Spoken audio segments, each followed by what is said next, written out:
पिताजी, जिंदगी भर मैंने कई युद्ध लड़े हैं, सम्मान के लिए, कर्तव्य के लिए, जीत के लिए। पर आज किस्मत ने मुझे वो दिया है जिसकी मैंने कभी चाह नहीं की।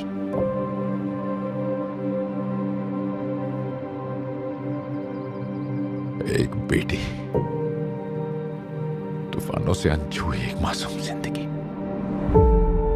मुझे सभी परम पिताओं की शक्ति दीजिए ताकि मैं एक आखिरी युद्ध लड़ सकूं, एक आखिरी दुश्मन को हरा सकूं और अपनी बेटी के पास लौट सकूं।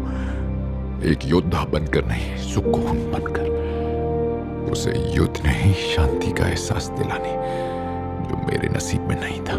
पिताजी, मेरी पुकार सुन लीजिए।